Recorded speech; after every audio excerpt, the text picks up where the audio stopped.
পানি বাসি চাই ঘরের ভিতরে জুমুক পায়খানা বাসি ভিতরে পায়খানা তো বাসি গেছে গোসলখানা তাহাম জানাম মেয়রের কাছে ক দফা কইছি মেয়র বড় লাইছে আর কইছে আঙ্গুর এই এনে তিন তেলাত নি কইছে আমনগো রাস্তা করে দিম আমনগো সব কিছু করে দিম আমনগো কোনো চিন্তা নেই ওরা হে যেতেন হেই অনেক এবছর আঙ্গ যে অবস্থা হচ্ছে মানে আমরা মরণের দশা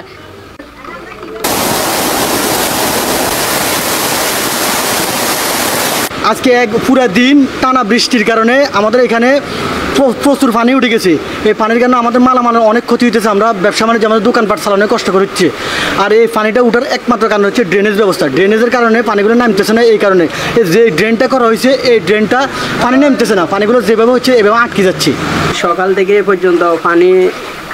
পানি ফেলা হয়েছে কিন্তু পানি ফেলা হইলে এই পরিমাণ পানি তো আমরা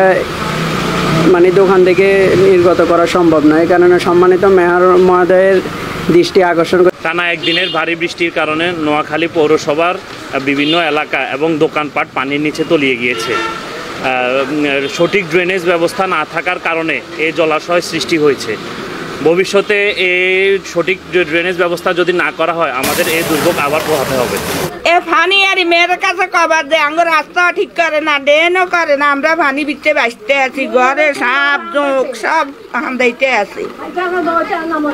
বাথরুম টুম সব পুরি গেছে ওই রাশি ঘরে পানি দুইবার ইচ্ছি হন আবার ইসের নোয়াখালী জেলা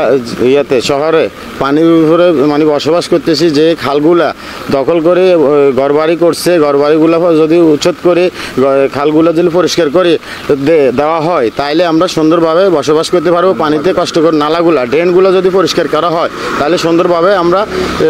জলবদ্ধতা থেকে বাঁচবো সুন্দরভাবে জীবনযাপন করতে পারবো রাস্তা থেকে ড্রেন অনেক উপরে তার জন্য সব ডুবে গেছে দোকানে পানি ঢুকে যাইতেছে রাস্তা দিয়ে চলতে কষ্ট হয় মানুষের আমরা গাড়ি চালাইতে অনেক কষ্ট হয় এই অবস্থা আর কি গাড়ি না চালাইতে পারলে পরিবার নিয়ে না খাইতে থাকতে হবে কষ্ট হবে না এটা আপনারা দেখছেন কালকে থেকে পরশু থেকে অনবরত বৃষ্টি হচ্ছে প্রচুর বৃষ্টিতে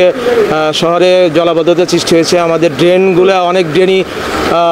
অপরিকল্পিত ছিল আর যে ড্রেনগুলো ছিল সেগুলো আমরা সকলেই সচেতন ছিলাম না অসচেতনভাবে অনেকে আমরা ড্রেনগুলো বন্ধ করে ফেলেছি সেই ড্রেনে পানি নিষ্কাশন হচ্ছে না সকাল থেকে আমি পৌরসভার মেয়রের সাথে কথা বলেছি পৌরসভার পুরো টিমকে আমি নিয়ে এক্সিএন এবং তাদের সচিব পৌরসভার পুরো টিম তারা কোথায় কোথায় সমস্যা হচ্ছে আমরা ইতিমধ্যে পাঠিয়েছি তারা সব দেখতেছে এবং যেখানে কোনো ড্রেন যদি জোরপূর্বক কেউ কারণে বন্ধ থাকে সেটাও আমরা আইডেন্টিফাই করতে বলেছি আমরা ম্যাজিস্ট্রেট দিয়ে প্রয়োজনে সেটা ভেঙে দিব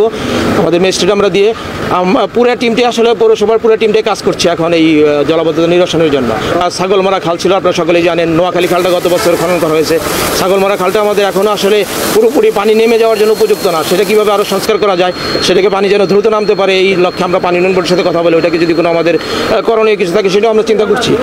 মোট কথা আমরা এই শহরকে সুন্দরভাবে সাজানোর জন্য আমাদের প্রচুর পরিকল্পনা নিতে হবে আমি পৌরসভা মেয়রের সাথে কথা বলেছি এবং নোয়াখালীর রাজনৈতিক নেতৃবৃন্দ যারা আছে মাননীয় সংসদ সদস্যরা আছে সকলের সাথে মিলে এটা সুন্দর একটা পরিকল্পনা করলে এই সমস্যার সমাধান করা সম্ভব